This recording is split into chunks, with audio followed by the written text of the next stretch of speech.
Hi guys, welcome to some more Real Talk Dog Talk. I'm Tori. And I'm Barb. For those of you who haven't joined us before, if you have any questions or comments, you can email us at realtalkdogtalk@yahoo.com. And if you are a regular listener and or emailer, keep those emails coming in. I love to read them and get some good ideas for our upcoming episodes. Yes. So I was at home yesterday because that's what I do. I'm at home. Yeah.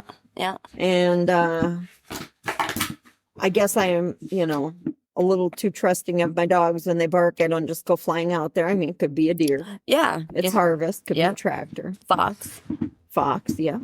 And after a little bit of barking, I went walking out, and Bolo, Yes. be on the lookout, Bolo, was out frolicking with the horses.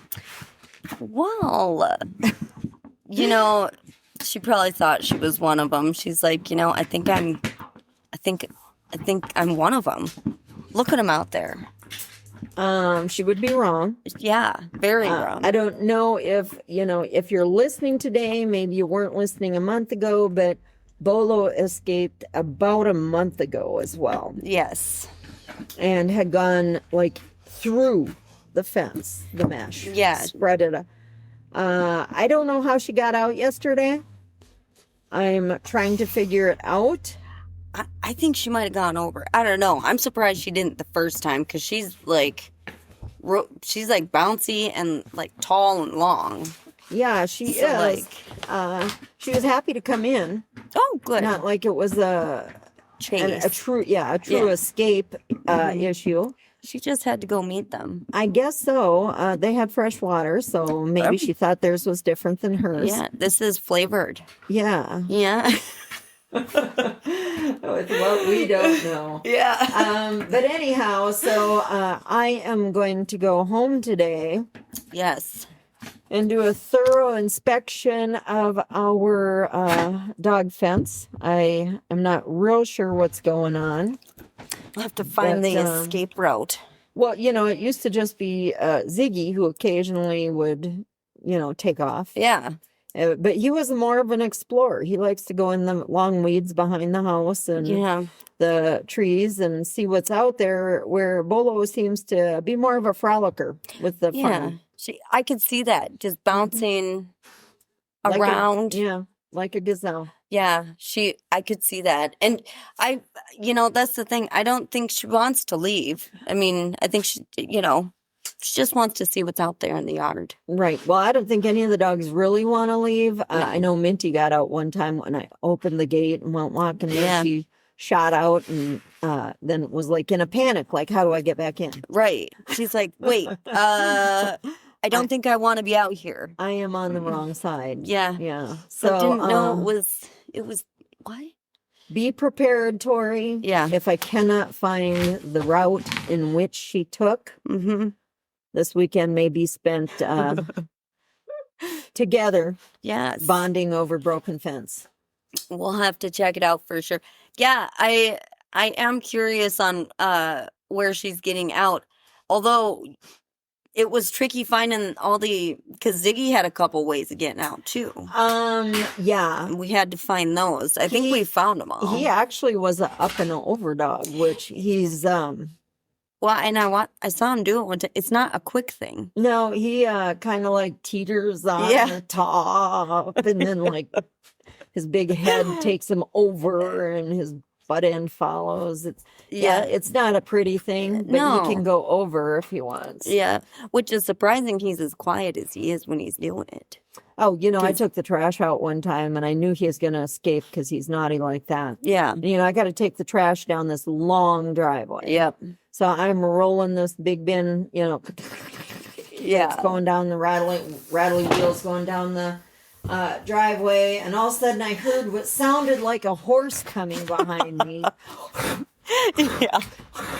And I'm thinking, what is that? That can't be him. So I kept walking with my rattly trash can, And yep, sure enough, he just went shooting past me. So he doesn't do that as much as he used to, but if Yeah. he has the opportunity, he will. Yeah, he just had to make sure it was possible. Yeah. And, so no one really wants to escape my home. They just are like, "Hey, Barb, what are you up to?" There's so much out there, and you're out there. Well, and then Bolo doesn't care about me. She's more like, She's- "Hey, I'm gonna go check the horses out. Did you see that cat? I'm gonna get it." Yeah, she's got animal friends to make. Yeah, she's Okay. not interested in me. She's you're not fast enough for her. I'm She not need- fast. She needs a fast. I'm not fast enough for her. and Actually, I think she might be one of my fastest, other than Yeah. Zeus, who is her father. Yeah, I think she's probably one of my fastest dogs out I there. would agree. You know, I always thought Gabby was really fast, which she is. She but- can give Bolo a run. For Yeah, me. but Bolo, man, she's long too, so Yeah. she just strides. I think that's part of her speed is that she's just got such long legs and a long body that one step for her is like, 3 for them. yeah. So, Yeah. but anyhow, and then the girls are retired, so, they don't care. Yeah, no, they're busy. Anyhow, Lounging. so that's my rant. Bolo is, I'm going to just warn everyone out there, Tori's giving her dog the finger. Yeah. Well, we're Because she is chewing on a hard plastic dish. I yeah. don't know if I kind of want to put that microphone by her. Oh, she stopped. She's trying to talk now. Hold on. What? It's loud. We're downstairs today, and yeah, she's playing with the. See, now she's eating it. She's eating a large plastic bowl that is meant for food and water, but she Yeah. has kind of a obsession with those bowls. So if you're hearing like clunking or banging, or you're thinking, "What is that in the background?" It's Tori's dog. It's yeah, and she's She's naughty. eating the dish, Yeah. not the food. Oh, there she goes again. I mean, she has been fed. I'm So kidding. Tori's over here shaking her finger at her, trying to make her stop, and clearly she doesn't care. She doesn't. She's looking at me like, "Get your finger out of there. What are you doing?"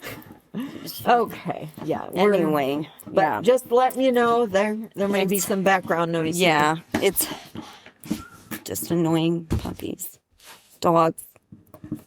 Tori thinks dogs are puppies till they're like 5. Yeah, it's true. Enzo's now not a puppy. He's a teenager now that he's got gray hair. Yeah, yeah. Okay, so today's topic, something that I think is super important, not only for dogs, but for parents. Exactly. Yes. There are no 2 dogs that are exactly alike, even Yes. if they're the same breed. It's the same with kids. Yep. You can have 4 kids, they ain't gonna be alike. Yeah. Just not gonna happen. Yep. But dogs, you have to really take into consideration.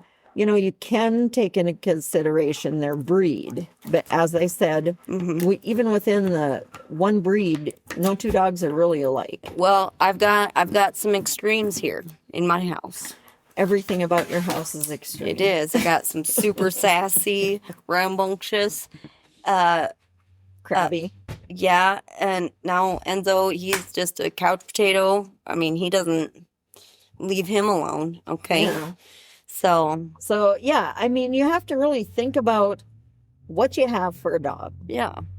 And I think ultimately training a dog, regardless of their age, is about understanding what motivates them and their temperament. Yes. And that helps you to, give the right rewards and even the pace. If you have a dog that isn't real motivated, you kind of want to get them going. There's just a lot of things to consider as far as their actual disposition as an individual being. Yeah, I'll probably refer to my dogs a few times because I do have some different. They're very different, but Enzo, he's pretty laid back. I mean, he's very smart and he listens, but his training. I mean, he's. But, it's tricky because, I think, and I think everybody falls under this. When you get a dog, you have one dog and they are a great dog. Yes. They are well behaved. They're fairly polite in the house. Maybe you got to get after them for a sit or a lay once in a while. Yes. But I think a lot of people get that one dog that is actually super good and they don't really train them. Yes. Do I have one like that? Elsa. Elsa, yeah. And she was one of my first kind of Corsos. Yep. So I think that's pretty common for people to get a dog that is well-mannered and they don't really apply themselves. Yes. That's right. I'm saying I did not apply myself with Elsa Well, Enzo, that's, and Tori with Enzo. yes. Because they were well-behaved dogs. Yeah. You didn't have to tell them to really do anything. They just are good. But then as our four-legged families grow, you end up with like some naughtiness happening. They Right. kind of are hooligans. They are. They gang up and decide, you know what looks fun? That counter. Okay. Did I just see her set that package of treats up there without even thinking about us? Bet you I could get it. Here, go lay down. You distract her. Distract her with a sock. And I'll grab the treats. So I think that's a common thing. But I think we don't really have good excuses for it other than they're just really nice dogs. Well, and I don't have an excuse. There are things like now having multiple dogs, I would have definitely done differently with Enzo. Well, and not everybody plans on having multiple dogs. Sometimes it just kind of grows and things happen and that's what you've got. Yeah. So, things to consider. I think it's important when you do start to realize, hey, you know what? I'm kind of a slug. I got to get going on this business. Yeah. I think you have to find out what motivates them. Right. Praise, treats, toys. My dogs, I throw a toy for them and they just look at me like, what'd you do that for? I just had that thing. Right. They're not going for it. They're not having it. And some just want to really be loved. Yeah. I mean, that is a reward in and of itself. Yeah. So it motivates them, if they do something they should do and they get some just attention, that is in itself a positive reinforcement. I think that's important too, is to keep it a positive thing. And when you're training, always end it on a positive note. If you know that dog is not going to lay down and they are just naughty as all get out, Yeah. but you know that if you ask that dog to sit down, they're going to do it. That's where you need to stop your training. Right. Always keep it positive. Make sure you're reinforcing exactly what you want from them. And I mean, if you end it on a lay down and they're like, F you, Yeah. then you're letting them be the one in charge. Right. Well, and that is so true. And I don't think some people think, some dogs do. They learn better just from attention, just from the positive reinforcement. And I've seen dogs be trained with, which Cody thinks you shouldn't use treats, which I don't agree with that. But some dogs do really just want your attention. And I find treats a little bit quicker. If I'm in a hurry, I'm not going to lie, I'll grab a boiled egg, Yeah. a treat or something and let's go. Let's Yeah. go. Let's get this done. Yeah. But it is a shortcut Exactly. for dogs that are food motivated. That's why it's as your dog, I think to start out with treats, if they're food motivated, is fine. Right. But then I think you need to kind of change that up Right. to where, okay, maybe this time you're going to use a treat. Maybe next time you're just going to give them a good loving on the head, give them some loving. Maybe next time you're going to use the toy. If you start mixing it up a little bit, I think it's really the best way to do it. But that comes with time and training. Well, and I do think I agree that it's more effective too, because, I feel like if you're using the same, say you got treats and that's the only thing you use, I feel like a dog might say, well, you don't have a treat, I'm not going to do it. Well, and I've spoke of this before, Karma, when actually she wants a treat, she goes and sits in her kennel. She does, yes. Like, hey, I'm in my kennel, give me a treat. Right. Which I'm torn on that one because I think it's kind of adorable, She is so cute. but she is kind of bossing me around. So She it's is. like, Which I think where do you go with that? some dogs I would think, oh, she's asking, not her though. I think she's she's Well, boss. she's looking at me. Yeah, she's like, listen, Do you see me in here? where's my treat? Where's my treat? And she's an amazing dog, but She is. I feel like she's giving me a command. Yeah, that's not her job. No way. But anyhow, I think you also have to really think about, like, I was reading on dogs that are just very sensitive dogs. Yeah. And my mind, when I hear of a sensitive dog, the first thing my brain just goes to is like a rescue dog, Yeah. Mhm. where you're bringing this dog in and you are acclimating it to not only different people, but also a different environment, Right. different yard. Possibly other animals. Yeah, exactly. I didn't even think of that, but yes. And they are getting used to so many things that I think when you actually want to start training and working with them, you have to pick the right time. Right. When you bring a rescue, and there are other sensitive dogs. I'm just saying this is where, my head goes. Mm-hmm. But I think it's important to let a new dog acclimate to where they're at before you start throwing commands at them. Right. Not allowing them to just like be awful dogs where they're urinating Yeah. everywhere or digging holes all over, whatever the problem might be. Yes. I'm not saying that, but I think you need to be careful with the training to allow them that time to get used to you and the situation around them. Maybe if, as far as training, off, if they're jumping or, I mean, pretty basic things. Mhm. And, just keep in mind for sure that they're probably not going to listen real well because of the situation. Well, and again, if you're dealing with a dog that's sensitive, that is actually your own dog, not a rescue, Mhm. I think it's important to, I guess, in my mind's eye, I'm immediately seeing a Chihuahua. Oh, yeah. So, not that I have a problem with Chihuahuas. No, or anything. they're so great. So great. But I think when you have dogs that are sensitive, if you put too much pressure on them, Mhm. create too much anxiety in them. Today's not the day for talking. I guess not. Anyhow, you can make them feel cornered Yeah. or a situation forced, create anxiety. Mm-hmm. And really what that's going to do is create a really negative response to what you're doing with them. And they Right. can act out as in turning aggressive. Yeah. I'm not saying all dogs are aggressive if they're shy, but it is something to be cautious of in the respect that, maybe go at the training at an easier pace. Right.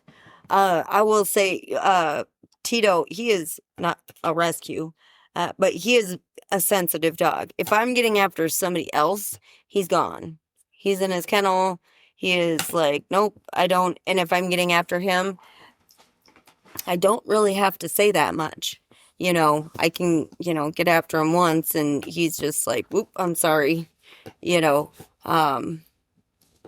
And he's a pretty sensitive dog where like Betsy, if I get after her, she like wags her tail and walks away. She's like, okay, sure, whatever you say, and she is not sensitive even a little. Right. And I have to, I mean, her training has gone quite differently than Tito's for sure.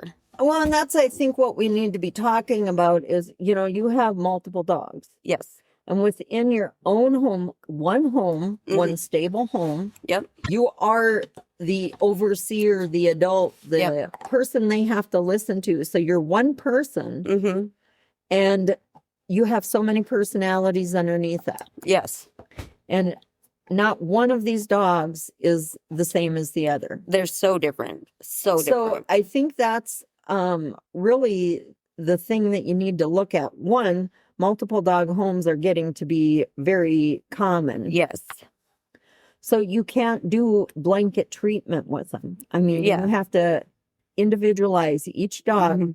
have separate training for each one, and address each personality according to the dog itself. Exactly. I mean, if I were to train or use the same way of training I do with Betsy as I do with Tito, he'd be a mess. Mhm. But she needs high value treats Right. and very stern commands. And, Tito, he's not, you don't need all that with him, Mhm. And he's one that really just kind of loves your attention, just as a person too. So, Well, I think that's where people are sometimes having problems when they have multiple dogs, is that they aren't addressing each one individually. mhm, And it is like a family, Right. where you have different kids, different personalities. And there are dogs that are more stubborn, like Betsy. yes, And some of those dogs actually need, people mistake dogs with strong personalities as being, well, I won't say it's a mistake. They're saying they're alpha. That, Mhm. okay, they are. But the one thing I believe with dogs that are alpha is that they need to understand it's okay to back off and let me be the one in charge. right, And, kind of, how would I say it? Have the confidence in you to step back yes, and not be the dog in charge. Because as smart as I think dogs and animals are, animals amaze me. I can watch stuff on animals all day long. They are so smart and so intuitive. And yes, I'm just always impressed by animals in general. But in a pack situation, a dog that is alpha needs to understand that they don't have to be in charge. You know what? You don't have to worry that someone's at the door. I'll answer it. right, There's things that you need to do. So you want to reinforce the fact that you are the one in charge. hmm They can be confident in your stability and your strength. yes, And, the way to do that is to be firm, but fair and consistent, yes, and make sure that you're reinforcing when they do listen to you, when they do lay down. Some people like to do place with their dogs when the doorbell rings. Mm.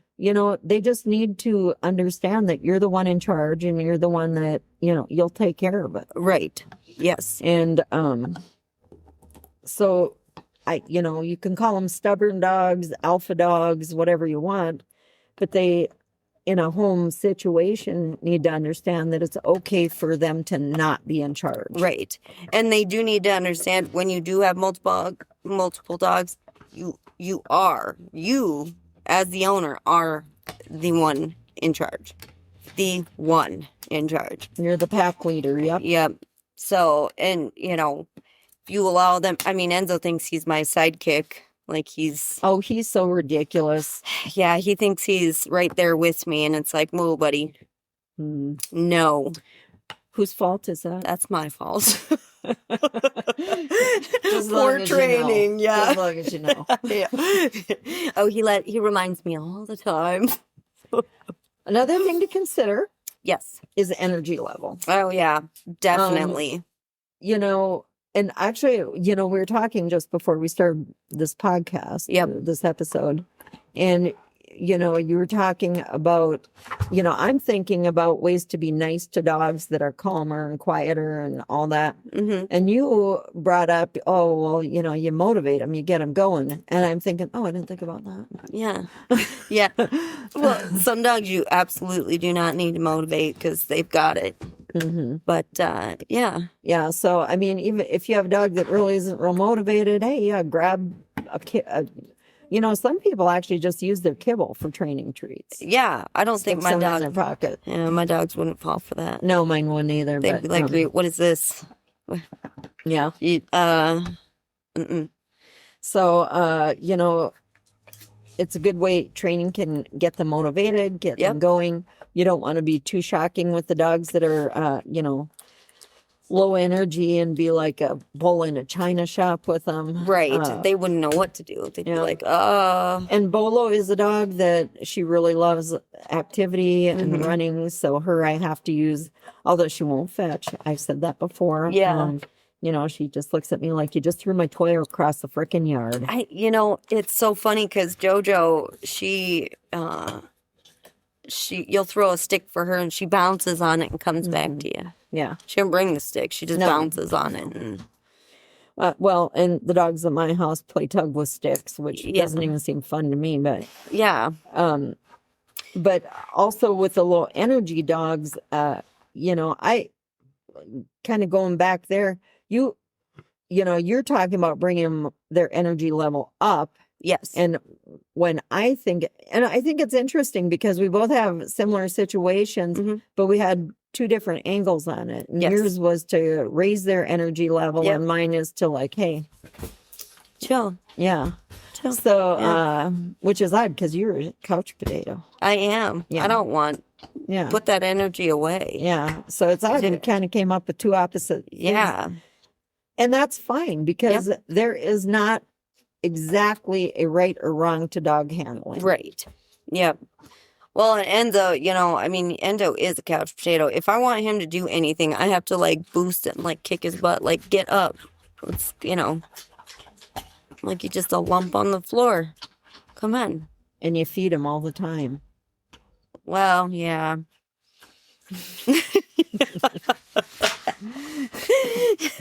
You know, I should have actually read the post. I'm kind of bad at that. You know, I'll see a post and I'll like read the first sentence and not the rest. Oh, yeah. I mean, it's like 3 sentences, so why don't I? I don't know. I get sheer laziness, really. It only goes to here. Okay, I can't. Yeah, I saw this post and it said, I don't even know what the whole thing said. It was 3 whole sentences, and it was like showed this bulldog, and it said, I go to work so my dog can, you know, I don't know, have an easier life. Lay like this. Yeah. Yeah. And, you know, I thought about that, and it's really true. Yeah. You know, we all go to work so that our dogs can lay on that dog bed that they shred. Mm-hmm. Well, yeah, that's like, you know, I get back from work and, you know, and Enzo comes downstairs from laying on my bed, my king size bed. And, you know, I can go up there and sure enough, there's slobber on my pillow and he's been laying in my spot, lounging all day. Well, you know, for Christmas, he wants a California King. Yeah, he does. Well, I'm going to need one. But, yeah, so, I mean, that's what we do. We go to work so we can take care of the animals. Yeah, that's right. One thing that I do, you know, we talk about the positive reinforcement. We talk about praise, treats, love, toys, you know, whatever it takes to, you know, train our dogs and teach them. Yes. But we don't really talk about the handler, I should say. Yeah. And, you know, I get kind of annoyed when I see people thinking that, you know, dogs are a hobby. Yeah. In the respect that, you know, they think, oh, I'm going to get this dog and I'm going to teach it to do all this tactical stuff. Yeah. And then pretty much right out of the gate, they have no clue what they're doing. Right. The dog's confused, has no confidence in the handler. Right. And the handler really doesn't know what to do. And then they've got these dogs that they're teaching to do things that is above their own knowledge. Right. And so I think even though we have to understand our dog's dispositions and personalities, I think we also have to keep in check our own abilities and our own knowledge. Well, and one thing personally, I'll expose myself a little here. I know we've said it before, I'm not the most patient person in the world. So there are some times during the day where I feel like, okay, I should probably do a little bit of training. I've got some time. But if I'm feeling frustrated and my patience level is low, I'm probably not going to do that. You know. And that's actually a good thing. Right. Because they're going to get that energy off you. Mm-hmm. And it's not going to go well. So instead of, you know, okay, maybe skipping training for the day isn't great, but it's better than having a bad training experience, I feel. Well, and you know, who cares about tactical training? Right. I don't care. I mean, I would far rather have a dog that is well mannered in my house Mm-hmm. than all that crazy nonsense. Yeah. And, you know, a fun member of the family. A dog that you can come home from work and enjoy an Right. evening with, or go for walks, or whatever the case may be. Mm-hmm. But if you think that and I'm not saying that there aren't people out there that, do agility or Schatzhund. Is that how it's pronounced? It's German. Is it? Schatzhund. That sounds right. Training. People can learn that stuff, and that can be a hobby to them. Yeah. But, I think you have to just make sure of your level of commitment and ability, and even the people that you are involved with, are you learning something that you want to continue on? Right. So that the dog isn't learning. I get mad Right. at people who buy King Corsos, Mm-hmm. Connie Corsos, and want to do, guard training with them. Yeah. Because these dogs are by nature very protective of their families, their homes, their properties, Yeah. other animals. And you don't really need to reinforce that to the point where you're giving commands. I know I just got an image in my head of 18 billion emails coming in saying, you don't know. Right. Yeah. And, I know people do a lot of training in that respect with these dogs, but they know what they're doing. Well, that's, I'll be honest. Training for my dogs is pretty minimal. I want them to have manners when people are in the house, sit, lay down, stay, things like that. So basic obedience. Basic obedience. But I'll tell you what, somebody comes into my house and they haven't met him before, they're right there watching. Yeah. They don't, and, they're not necessarily, they're not in their business in a sense where they're trying to attack them or they're not aggressive dogs at all. But, they stand up too quick and they don't know them. They're standing up too and keeping an eye on them. Mm-hmm. And I don't teach them any of that. They just know. Love you. Yeah. You're their family. Yeah. It's their pack. Yeah. Well, I think, I'm kind of, I just know there's people out there just thinking, oh, she doesn't know what she's talking about. And sometimes they don't. But this you do know. But these dogs are, they don't need that because they do love their families. They have the natural protective side of them. So, yeah, we can have these dogs and teach them manners, and that is enough. But the problems are with people who are not committed to that type of training or learning, trying to train their dogs to do this type of thing. It's irresponsible and it can cause some bad side effects and aggression in ways you don't mean for it to be. And, you really just need to, like you said, if you're going to do something like that, you need to commit and do it the right way or don't. And it's not even a bad idea, if that is a type of training you're interested in, look up some professionals. Yeah. Before you get a dog, before you commit or say that you're gonna, I'm using air quotes. Yes, I see them. You say you're gonna do it. Yeah. You're committed to this training. Mm-hmm. Don't even start it until you've talked to someone who actually is a professional. Right. Or has that level of commitment that they're going to teach their dogs, that type of thing. And that's okay to do. I'm not into that, but Right. You have to be committed and handle the dog correctly. Right. So don't get in over your head to where you are training them to do things that you got no clue what you're walking into. Well, I'll tell you what, if I tried training my dog's tactical training, they'd be like, what is she doing? Why is she on me? What? Are we supposed to be like this? Well, first off, Tori. Yeah. You're not tall enough No, actually, to have any of your dogs walking with you, around you.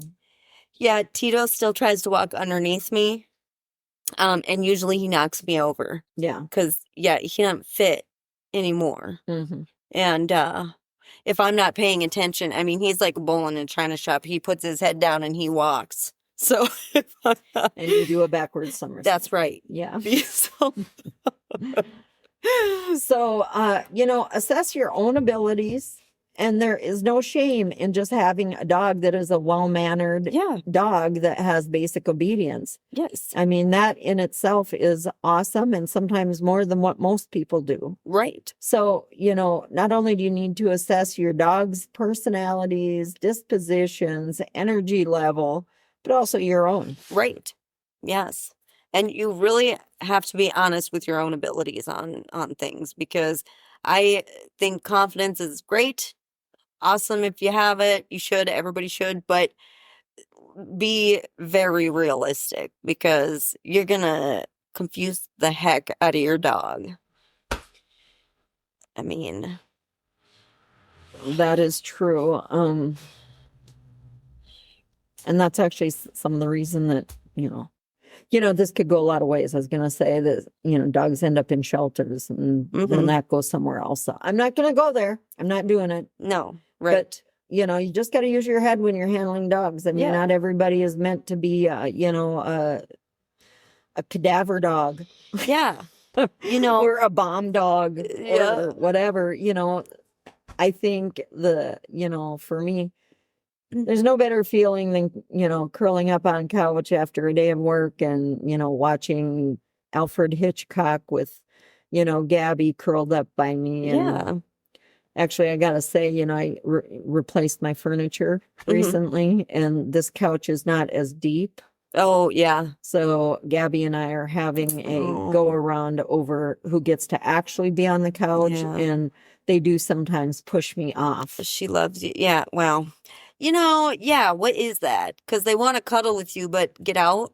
Well, they have the ottoman, the big round ottoman, which is pretty much like a giant round hammock. It takes up most of takes up most of the living room. So, anyhow, but train your dogs appropriate to your lifestyle, your energy level, their lifestyle, their energy level. If you're just purchasing a puppy or a dog, think in terms of what kind of energy level you want to, when it's 30, we live up north. When it's 30 below, do you really want to be out there walking that dog because it just needs you to? Or do you want to be on the couch with it, just enjoying, some hot chocolate and a movie? Couch potato, for sure. Yep. So, do your research on that. Check with your professionals in the area. Yes. Vets can be a resource for giving you, referrals to trainers or, activities. I really love my vet clinic. They do a great job. So really I won't drop names, but well, and I've said it before, but I'm sure that veterinarians would rather you ask for resources and information than see a dog go to a rescue league or wait, that's not what they call it up here. Oh, that's a different state. In Iowa, they refer to the humane shelters as rescue leagues. In Minnesota, they're the Humane Society. So I don't know. Anyhow, but check with your professionals in your area. We're rural, very rural, so we don't have a lot of that, but you can still go to like bigger communities and find professionals, find people that are interested in similar activities with dogs and tap into their knowledge because everybody, this is the dog community. This is what we promote is people interacting with other dog people and getting information and learning more. And that's what we want to see happen. Yep. So always look for your information through good resources and do your research. Always. Yes. And we're always here. If you have any questions or comments, you can go ahead and email us at realtalkdogtalk@yahoo.com. Follow us. I'm just going to say it. Follow us. Do it. Hit that follow button. Do it. Bing. And thank you for joining us. we hope that you'll be here for our next episode. Goodbye. Goodbye.